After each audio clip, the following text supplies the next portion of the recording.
노승현이라는 친구가 있어요. 신학교 동기인데 늘 생각나고 보고 싶은 친구입니다. 신학교 졸업 후에 숭실대학교에서 사회복지를 공부하고 지금은 루터대학교에서 사회복지학 교수로 재직하고 있습니다.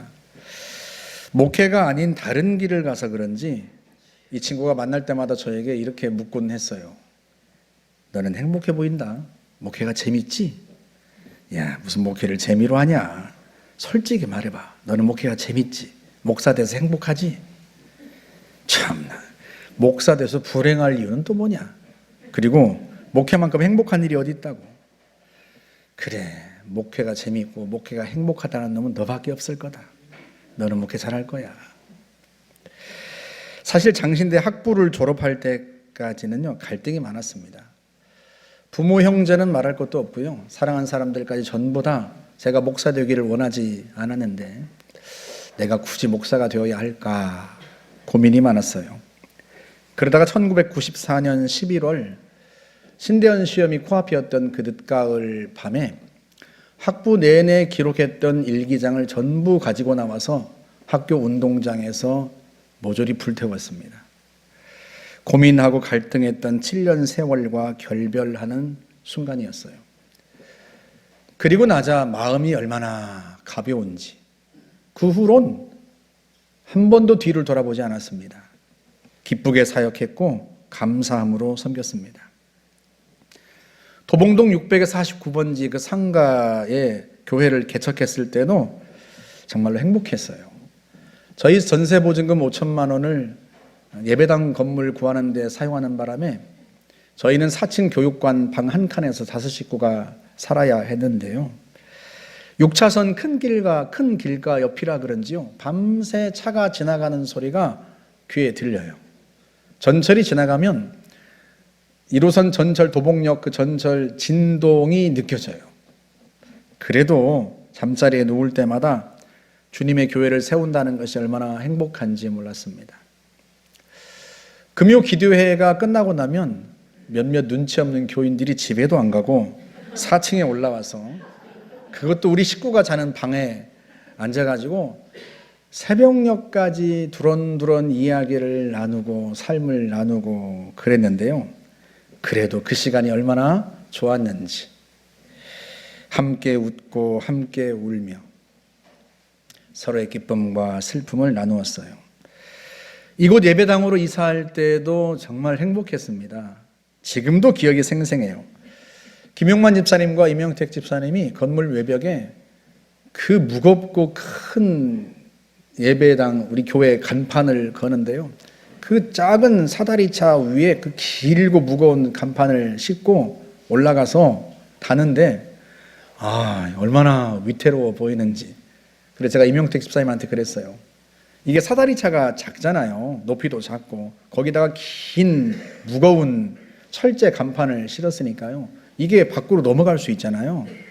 절대로 그거 안 넘어가게 붙잡으려고 하지 마라. 넘어가면 그냥 내버려둬라. 큰일 난다. 그렇게 하고 어렵사리 예배당 간판을, 교회 간판을 건물 외벽에 2개를 다 달고 했는데요, 그 간판을 달고 나서 안도감과 더불어서 얼마나 행복한지. 성도들이 교회 화단에 죽은 나무 뿌리를 뽑고 교회 건물 외벽에 붙어있는 담쟁이를 뜯어내는데 어디서 그런 괴력이 나오는지. 낡은 예배당 의자를 다 드러내고 예배당 바닥을 물청소하고, 그리고 다들 지치고 허기진 몸을 이끌고 짜장면집으로 갔는데 송삼내, 요즘 장사 잘 안 된다고 그래요. 많이 가셔요. 지친 기색도 없고요, 짜장면이 나오니까 눈빛이 반짝이고 얼굴에 생기가 돌고 웃음꽃이 피는데요, 정말 행복했습니다. 이곳에서 만난 교회 식구들은 또 얼마나 좋은지. 도봉동에서부터 오랫동안 함께 신앙생활 한 것처럼 그렇게 다정하고 친밀하고, 그리고 지난주 말씀드린 것처럼 어르신들이 아니었으면 하마터면 제가 교회 오기 싫을 뻔했는데, 저희 부부를 아껴주고 사랑해주고 늘 반가워해주는 어르신들이 계셔서 얼마나 감사하고 그분들을 만난 게 얼마나 축복인지. 강화도 기도원에 있을 때요, 거의 매일 만이산 정상에 올랐는데요, 만이산 정상에 올라서 멀리 내려다 보이는 마을들과 길, 굽이굽이 그 길을 바라보니까 꼭 제가 지나온 인생길 같아요. 저라고 왜 시련이 없었겠어요. 대로가 펼쳐지는가 싶다가도 금방 길이 좁아지고 또 굽어지고 심지어는 길이 끊어지기도 하고 어떻게 해야 할지 알지 못하겠고. 하지만 친구가 얘기한 것처럼 지금껏 뒤를 돌아보지 않고 기쁘게 목회했습니다. 담임 목사가 되어서만이 아니라요, 전도사 때도 그랬고 부목사 때도 그랬던 것 같아요. 담임 목사님이 항상 저에게 박 전도사님 시간 있습니까? 박 목사님 시간 있습니까? 하고 물어보면 저는 항상 시간이 있다고 대답했어요. 목사님이 부르시면 저는 언제나 시간이 있습니다. 걱정하지 마십시오. 그러다 보니까 어느 해에는요, 4개의 부서를 맡게 되었어요. 9시에 아동 1부, 11시에 아동 2부, 청년부, 그리고 장려부까지. 그래도요, 한 번도 버겁다고 느낀 적이 없었습니다. 그런데 지난해 겨울 언제부턴가요, 숨이 턱턱 막혀요. 가슴이 답답하고요, 돌덩이를 어깨에 짊어진 것 같아요. 그래서 그랬는지 하루는 만이산에 오르다가 중간에 그만두었습니다.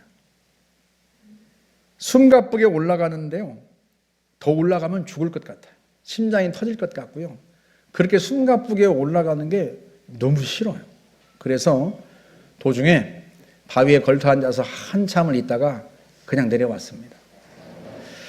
정상까지 올라가다가 도중에 그만두고 내려온 건 제 인생의 등산 역사에 처음 있는 일이었어요.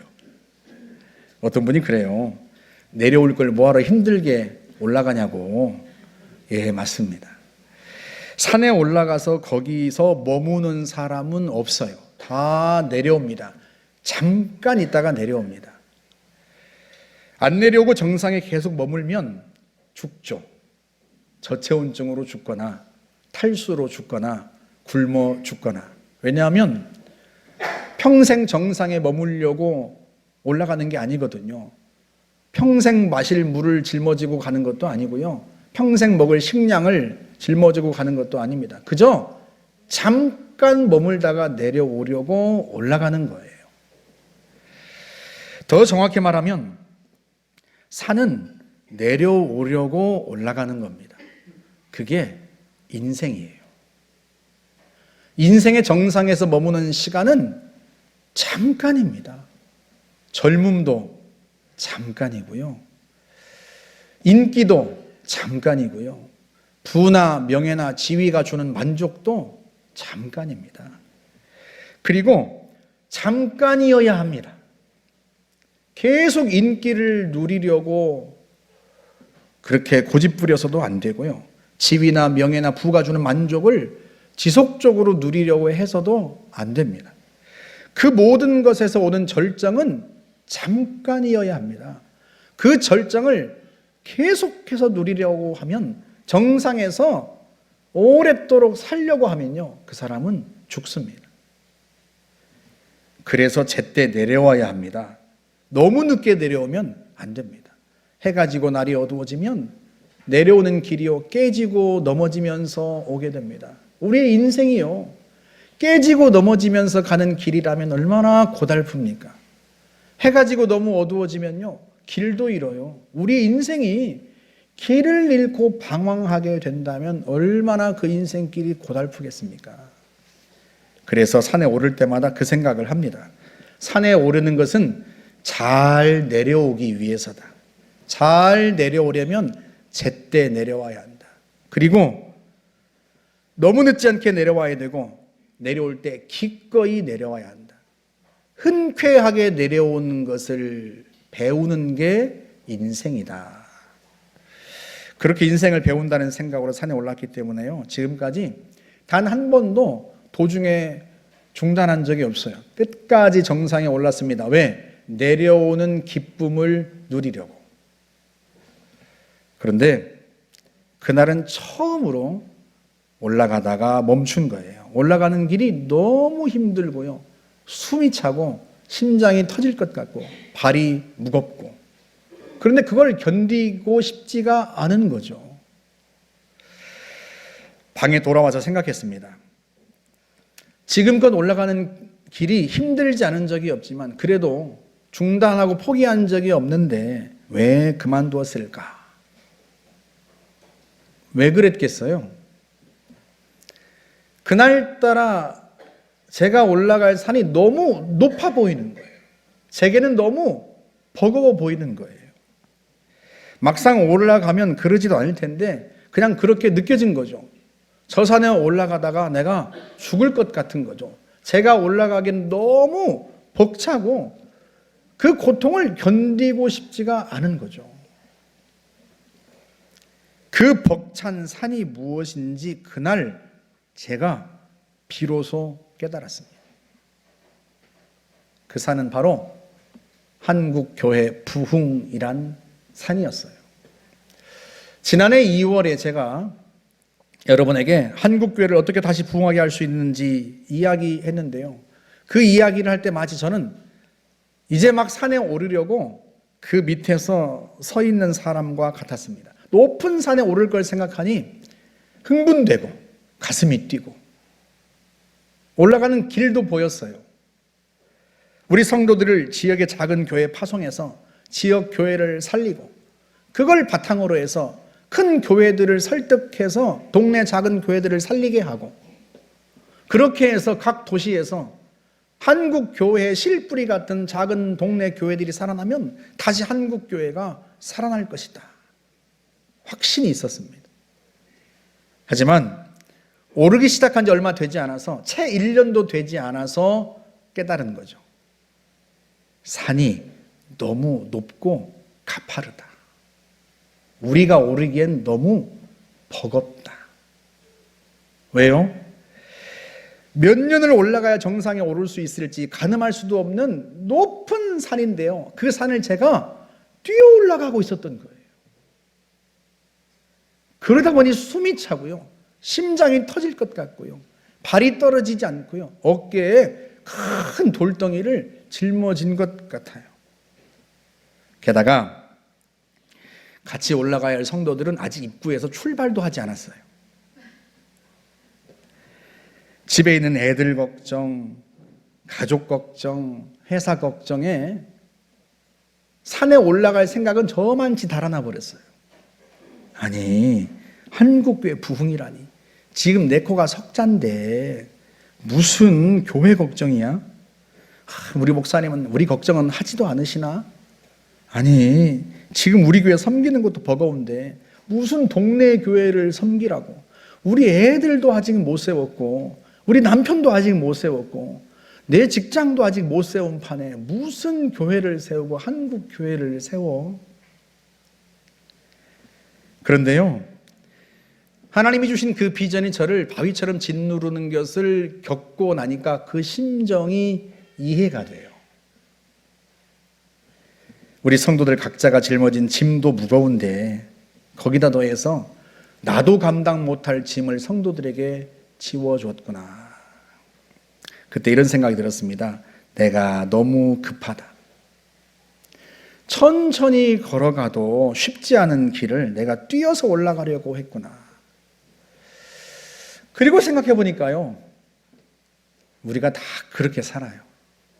저뿐만이 아니라 우리는 애들에게 빨리 철들나고 애들을 몰아붙입니다. 남편을 빨리 변화시키고 싶어서요, 남편을 닥달합니다. 돈도 빨리 벌고 싶어서요, 쉬는 날도 없이 밤낮으로 일을 합니다. 사명도 빨리 이루고 싶어서요, 하나님께 불을 달라고 하고요, 이 교회에서 불이 안 내면 다른 교회로 가서 불을 찾습니다. 우리가 급하다. 그리고서 마태복음 28장을 보는데요, 부활하신 예수님께서 제자들에게 보여주신 산은 제가 오를 산보다 더 높고 더 가파른 거예요. 심지어 얼마나 높은지 그 정상이 보이지도 않아요. 부활하신 주님께서 제자들에게 보여주신 산, 오르라고 하신 그 산이 무슨 산입니까? 세계 복음화의 산. 너희는 가서 모든 민족을 제자로 삼아라. 이 제자들은요, 이스라엘 땅에서도 무시당하고 천대받던 갈릴리 사람들입니다. 심지어 한 율법학자는 그렇게 말을 하죠. 찾아보라, 갈릴리에서는 선지자가 나지 못하느니라. 한 번도 선지자를 배출하지 못했던 지역입니다. 사람들을 이끌고 사람들을 변화시킨 경험이 없는 그런 지역 사람들입니다. 그런 지역 출신 제자들에게 부활하신 예수님께서 말씀하신 거예요. 너희는 가서 모든 민족을 제자로 삼아라. 인간적으로는요, 제자들이 오를 수 없는 산이에요. 오를 마음도 못 먹는 산입니다. 이 갈릴리 지역 출신 제자들에게는요, 대도시 예루살렘도 버거워요. 그런데 예루살렘도 아니고 이스라엘도 아니고 모든 민족을 제자로 삼으라니, 그 말씀을 예수님께서 제자들에게 하신 거예요. 그러니까 하나님이 우리에게 주신 한국 교회의 부흥이란 비전은 잘못 주신 게 아니에요.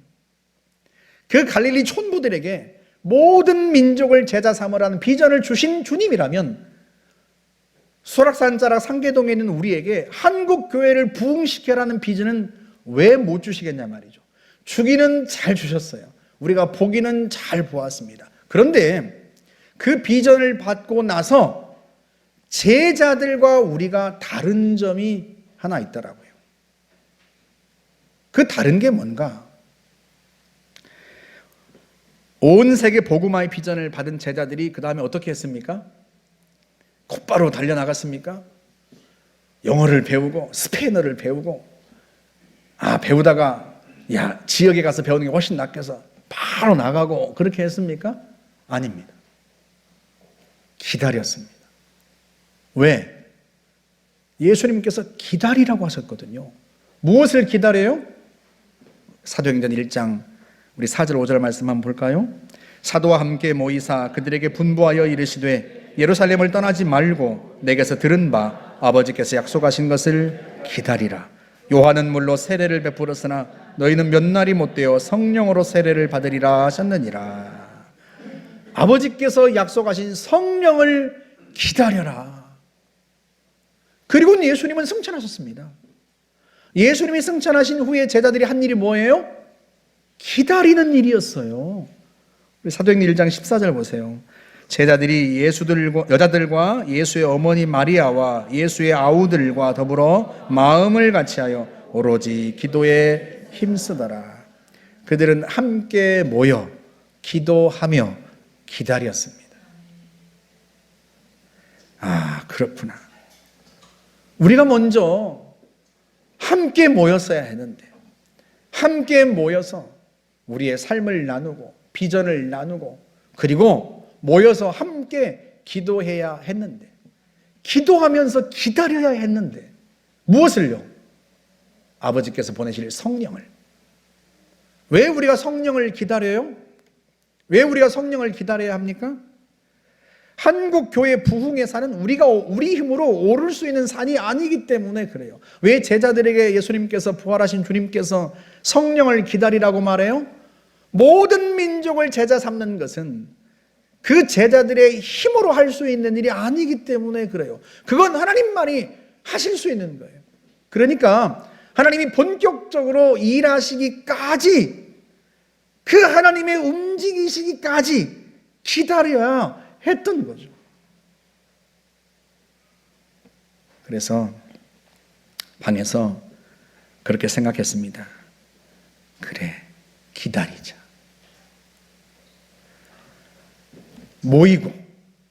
모여서 함께 이야기하고, 처음 교회를 개척했을 때처럼 함께 모여서 이야기하고 우리의 삶을 나누고 하나님 우리에게 주신 비전을 함께 나누고 모이자.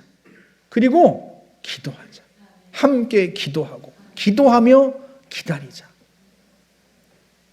그러면 주님께서 주님의 때에 약속하신 대로 그 놀라운 성령을 우리에게 충만하게 부어주실 것이다.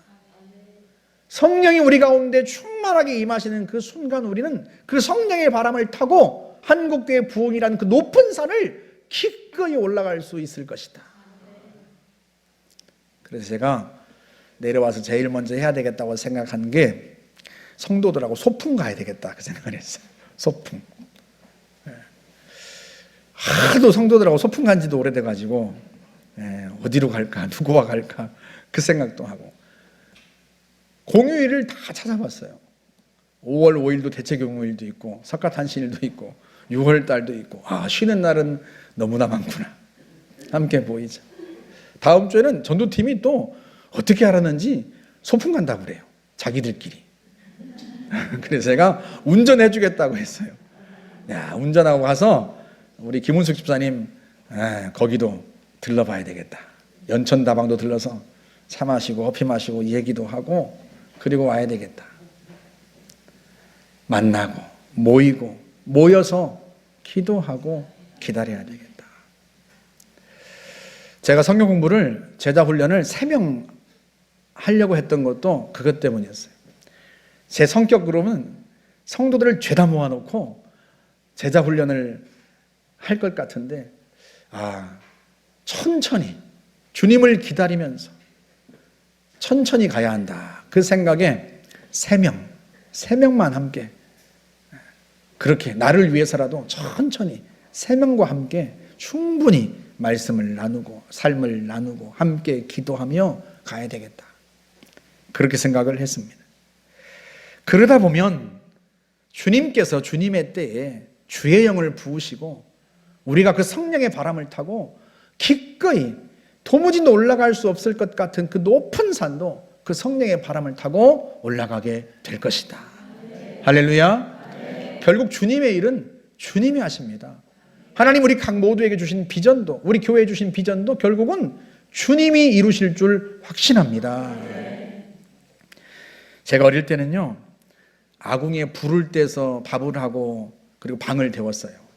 그러다 보니까 늦가을이 되면 눈이 오기 전에 산에 가서 솔가지며 나무를 잔뜩 모아다가 부엌 한켠에 쌓아놓아야 했습니다. 그래야 겨울을 날 수 있으니까요. 그걸 나무하러 간다 그렇게 말했는데요. 아버지는 뱃일 때문에 집에 잘 안 계시니까 산에 나무하러 가는 일은 어머니와 제 몫이었어요. 어머니는 이제 솔가지들을 갈퀴로 긁어가지고 모아서 그걸 묶어가지고 머리에 이고 내려오시고 저는 나뭇가지들을 모아가지고 이제 개나리 보찜처럼 새끼줄로 묶어가지고 등에 짊어지고 내려왔습니다. 그런데 이게요 굉장히 힘들어요. 왜냐하면 집하고 우리 산하고 되게 멀었거든요. 그러니까 산까지 가는 것도 힘들고 산에 올라가는 일도 힘들고 나뭇가지를 묶어서 그 내려오는 일도 힘들고 이게 힘들어요. 그러다 생각한 게 뭐였냐면 형들처럼 지게를 지면 참 좋을 텐데 그런 생각을 했어요. 그래서 제가 어릴 때 키가 작은 데다가 저에게 맞는 형들이 지고 다니는 지게도 저한테는 컸고 한 번은 제가 지게를 좀 접으려고 형들이 세워놓은 지게를 지는데요 이게 도무지 일어날 수가 없어요.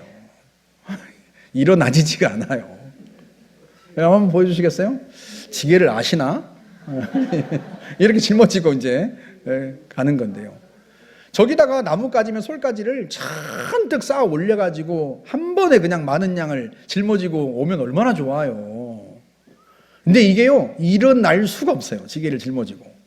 형들이 요령을 알려주는데요. 일어날 때는 작대기를 두 손으로 꽉 잡고 작대기를 밀면서 일어나야 한다. 그 작대기로 땅을 힘껏 밀면서 일어나야 일어날 수 있다. 왜냐하면 이게 지게는 많은 짐을 실으려고 사용하거든요. 그러니까 도무지 우리 힘으로는 들을 수 없는 막 엄청난 짐을 지게에다 잔뜩 짊어지곤 그러고 가는 거거든요. 그러니 이 작대기 없이는 일어날 수가 없어요. 맨발로는. 우리 그 다음 장 보여주시겠어요? 저렇게 모양을 봐도요. 이게 지게는요 작대기가 없으면 세워놓을 수 없습니다. 저런 Y자 형태로 된 이제 작대기로 지게를 딱 받쳐놔야 한단 말이죠. 짐을 실을 때도 작대기로 지게를 받쳐놔야 짐을 실을 수 있어요. 설마 지게를 뉘어놓고 짐을 실어본 사람은 없겠죠. 작대기로 받쳐놔야 짐도 싣고요. 짐을 이제 지고 가다가, 지게를 지고 가다가 힘들면 너무 무거우니까요. 잠깐 쉬려고 해도 작대기로 지게를 받쳐놔야 쉴 수가 있어요. 그리고 다시 그 작대기가 있어야 그 작대기로 땅을 힘껏 밀면서 다시 일어날 수 있고, 그렇게 짐을 싣고 갈 수가 있단 말이죠. 그러니까요, 작대기가 없으면 그야말로 지게는 무용지물입니다. 그때 형이 했던 말이 그 말이에요. 지게는 작대기가 없으면 아무짝에도 쓸모가 없어. 그러니 작대기 잃어버리면 큰일 난다. 그러다 보니 형들이 종종 장난을 쳤는데요, 무거운 쌀가마니 지고 가는 친구의 작대기를 뺏어서 달아나는 장난을 치곤 했습니다. 그러면 이 작대기 뺏기면요, 이건 정말 죽을 맛이에요. 왜냐하면 쌀가마니가 무겁거든요. 저희는 섬이었지만 논농사도 많이 졌습니다. 그러니까 죄다, 우리는 뭐 어릴 때도 죄다 학교 가가지고 수업 안 하고 뭐 벼심으로 가고 뭐 이랬으니까요. 타작할 때가 되면 뭐 애들이고 뭐 어른이고 다 모여가지고 타작하고 뭐 쌀가마니 치고 나르고 이랬으니까요. 근데 그 쌀가마니가 얼마나 무거워요. 가다가 좀 쉬어야 돼요. 이거 안 쉬고는 집에까지 못 갑니다. 그런데요, 작대기 뺏어버리면요, 쉴 수가 없어요. 왜? 작대기로 받쳐놔야 지게를 내리고 쉴 수가 있는데요, 작대기가 없으니 지게를 무슨 수로 받치겠어요? 너무 힘들어서 지게를 내려놔도 손으로 잡고 있을 수밖에 없고요. 더 문제는 작대기 없으면 그 지게 다시 못 집니다. 그러니까 작대기 뺏기면요, 꼼짝없이 그 쌀가마니 지고 집에까지 가야 되는데 이게 정말 죽을 맛인 거죠. 가만히 생각해 보면요, 우리 인생이 이와 같아요. 우리는 다 지게와 같습니다. 지게는 자기가 유능해서 짐을 잔뜩 실은 줄 알아요. 쌀가마니도 등에 얹고 나무찜도 등에 얹습니다. 삶에 필요한 모든 것들을 다 등에 얹었으니 얼마나 자부심이 있겠어요. 그러다가 문득 길을 가다가 어느 순간 작대기를 잃어버리는 거죠. 그제야 깨달아요. 혼자 힘으로 이 모든 것을 얻은 게 아니었구나. 작대기 없으면 짐을 자기 등에 실을 수도 없었고요, 심지어 그걸 끝까지 지고 갈 수도 없어요. 지게는 작대기가 있을 때만 자기 사명을 다할 수 있습니다. 심지어요, 작대기가 곁에 없으면 지게는 아무짝에도 쓸모가 없습니다. 우리가 지게라면 예수님은 우리를 떠받쳐 주시는 작대기입니다. 주님은 지게인 우리의 등에 많은 선물을 얹어주십니다. 먹고 살 쌀가마니며 겨울을 날 땔감이며 선물인 사람도, 자녀들, 가족들, 우리의 지게의 등에 그 선물을 잔뜩 얹어주십니다. 사명도 얹어주시죠. 그런데 우리는 간혹 착각합니다. 내가 능력이 있어서 그 모든 걸 얻었다고 착각하는 거예요. 사명도 내가 힘이 있어서 받은 줄 알고요, 선물로 받은 사람들, 그 사람들조차 내가 유능하니까 내게로 몰려왔다 생각하고, 내가 할 수 있으니까 사람들을 내게 붙여주셨다고 그렇게 생각을 합니다. 내가 힘이 있으니까 내가 얻은 것이다. 그러다가 어느 순간 작대기가 거추장스러워요. 마음이 높아진 거죠. 두 손으로 잡고 가는 이 작대기 필요 없을 것 같아요. 왜? 내 힘으로 다 얻었으니까. 그래서 작대기를 휙 던져버립니다. 그렇게 작대기이신 예수님 없이 길을 가다 보면 어느 순간 내가 짊어진 것들이 선물이 아니고 축복이 아니고 나를 짓누르는 짐으로 돌변합니다. 나를 쉴 수 없게 하고, 내게서 평안을 빼앗아가고, 나를 짓누르는 바위처럼 그렇게 나를 고통스럽게 합니다. 그렇다고 그거 벗어던지지도 못해요. 왜? 어떻게 얻었는데, 어떻게 실었는데 그걸 내팽개치겠습니까? 그래서 그 짐 다 짊어지고 가다 지쳐서 고꾸라지고 쓰러지는 거예요. 하나님이 우리에게 우리 등에 얹어주신 선물들, 자녀, 가족, 직장, 교회, 사명, 우리의 등에 얹어주실 때 그걸 축복으로 주셨습니다. 그런데 그 축복은, 그 선물은 작대에 계신 예수님을 내가 두 손에 꼭 잡고 갈 때에만 그게 축복이고 선물입니다. 어느 순간 예수님 잃어버리고 가다 보면요, 벗을 수도 없고 버릴 수도 없는, 나를 짓누르고 나를 고통스럽게 하는 바위덩어리처럼 그렇게 나를 힘들게 하는 짐으로 돌변합니다. 사실은 그대로입니다. 자녀도 그대로고요, 가족도 그대로고요, 남편도 그대로고요, 하나님이 우리에게 주신 사명도 그대로입니다. 하나님 우리에게 주신 공동체도 그대로고요. 변한 게 없습니다. 단지 변한 게 있다면, 그전에는 내가 주님과 함께 갔는데 지금은 그 주님을 버리고 내가 혼자 가고 있는 거죠. 애초부터 우리 스스로는 다 감당할 수 없는 것들이었습니다. 주님이 함께 계실 때에만, 내가 주님 꼭 두 손에 붙잡고 갈 때에만 그게 축복이고 선물이었던 겁니다. 그런데 우리는 어느 순간 교만해진 거죠. 내 힘으로 다 얻은 것 같고, 나 혼자 힘으로 충분히 갈 수 있을 것 같고, 주님이 내 곁에 계시면 내가 부담스럽고 거추장스럽고 내 인생을 내 마음대로 못 살 것 같고, 그래서 그 주님과 결별하고 혼자 짊어지고 가다가 그게 나를 짓눌러버리는 바위덩어리로 돌변하게 되는 거죠. 하나님 우리에게 주신 사명도 마찬가지입니다. 주님이 성령을 부으셔야 이룰 수 있습니다. 주님이 성령을 부으셔야 할 수 있습니다. 처음부터 우리가 유능해서, 내가 유능해서 하나님이 비전을 주신 것도 아니고 사명을 주신 것도 아니었어요.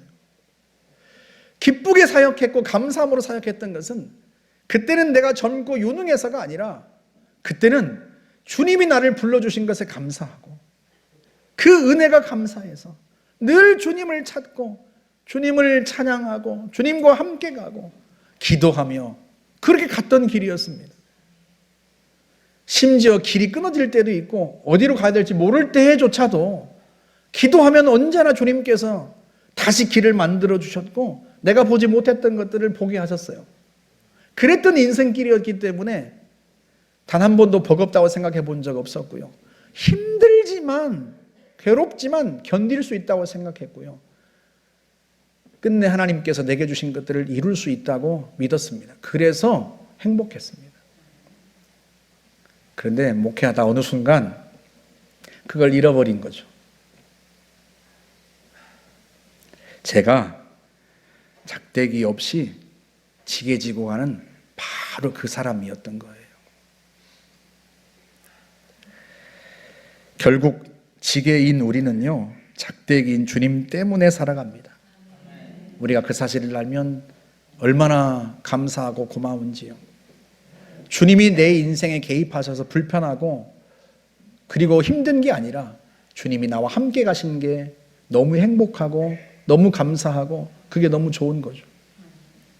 그리고 주님 없이는 결코 혼자 가지 않습니다. 기다립니다.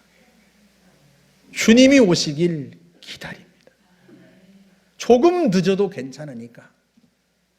주님께서 기다리라는 데는 이유가 있으시겠지. 더디 오시는 데는 이유가 있으시겠지. 혼자 갈 생각하지 않고 주님을 기다립니다. 그렇게 기다리면 주님은 주님의 때 반드시 오셔서 내게 힘을 주시고 일으켜 세우시고 우리가 감당할 수 없었던 것들도 그 주님의 힘으로 넉넉히 감당할 수 있게 하시고 우리에게 주신 것들이 짐이 아니고 부담이 아니라 나를 짓누르는 바위가 아니라 내게 힘을 주고 내게 소망을 주고 내게 용기를 주는 능력이 됩니다. 저와 여러분들이 그 주님을 기다립시다. 너무 성급하게 생각하지 말고, 너무 조급하게 여기지 말고, 주님이 오시기를 기다리고, 모여서 기다리고, 기다리며 기도하고, 그렇게 기다리며 기도하면 주님이 우리 가운데 주의 영으로 임하셔서 우리를 일으켜 세우시고, 우리 가정의 부흥, 교회의 부흥, 한국교회의 부흥을 주의 능력으로 이루실 줄 확신합니다. 우리 함께 기도하겠습니다. 우리 같이 주님을 기다리겠습니다. 기도하며 기다리겠습니다. 주님 저를 이끌어 주십시오. 같이 한번 함께 기도하십시다. 전능하신 하나님 아버지, 주님을 기다립니다. 주님이 오시기를 기다립니다. 주의 영으로 우리 가운데 오셔서 우리를 일으켜 세우시고 우리의 힘과 용기를 주시며 주의 능력으로 하나님 주신 비전의 산을 오를 수 있게 하시기를 기다립니다. 기도하며 기다립니다. 하나님 아버지, 우리의 가정의 부흥, 우리 힘으로 이룰 수 없지만 우리 자녀들의 변화, 배우자의 변화, 하나님 그걸 내 힘과 내 능력으로 이룰 수 없지만 주님은 하실 수 있사오니 주님을 기다리며 기도하겠습니다. 잠잠히 하나님 앞에 기도하며 기다리겠습니다. 어느 순간 주님의 때에 주의 성령이 우리 가운데 임하여 주시고 자녀들에게, 가족들에게 임하여 주어서 누구도 변화시킬 수 없었던 가족들이 변화되는 것을 보게 하실 줄 확신합니다. 전능하신 아버지 하나님, 우리 일터에서 주님을 기다립니다. 일터에서 매 순간 기도하며 주님을 기다립니다. 주님 우리에게 재능을 더하시고 성령을 부으시고 지혜를 부으시며 사람을 붙여주시고 역사하실 줄 확신하여 주님을 기다리며 기도합니다. 전능하신 아버지 하나님, 우리가 함께 모여 기도하며 기다립니다. 성령께서 우리 가운데 오시어서 성령의 능력으로 우리를 일으켜 세우시고 하나님 아버지, 사람이 힘으로는 도무지 오를 수 없는 그 높은 산에 성령의 바람으로 오르게 하실 걸 확신하며 주님을 기다립니다. 더 기도하며 기다리겠습니다. 함께 모여 기도하며 기다리겠습니다. 주님 우리 가운데 임하여 주시고 하나님 역사하여 주시기를 바라고 원합니다. 성령님 기름 부어 주옵소서. 우리의 조급증을 하나님 아버지 만져 주옵소서. 우리가 조급하지 않겠습니다. 아버지 하나님, 천천히 가고 더디 갈지라도 주님과 함께 가겠습니다. 주님 우리 가운데 오시고 인도하여 주시옵소서. 세상 끝날까지도 항상 함께 있으리라 말씀하신 대로 하나님 역사하여 주옵소서. 우리 한 번 더 기도하는데요, 현승이를 위해서 기도해 주십시오.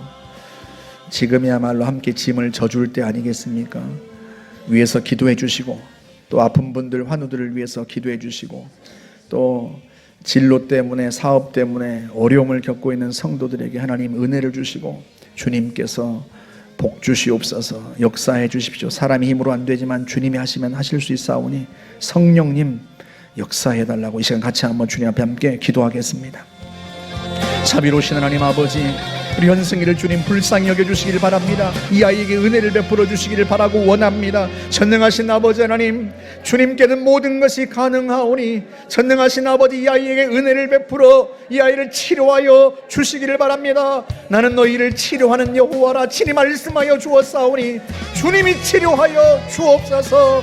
은혜의 날개로 덮어주시고 예수의 생명 싸게 안에 이 아이를 감싸 주시어서 이 아이가 강건하게 회복되게 하여 주시옵고, 하나님 이 8주 동안 고강도 하나님 이 치료 기간 동안에 잘 견뎌낼 수 있도록 힘을 더하여 주시기를 바라고 원합니다. 마음의 평강 주시고 용기를 더하시며 소망을 주옵소서. 하나님 손영훈 성도님과 윤소영 집사님, 하나님 두 부부에게 은혜를 주어 아버지 하나님 주님 앞에 기도하며 주님의 치유를 기다리며 넉넉히 이겨낼 수 있도록 성령님 도와주시고 소망을 허락하여 주시기를 바라고 원합니다.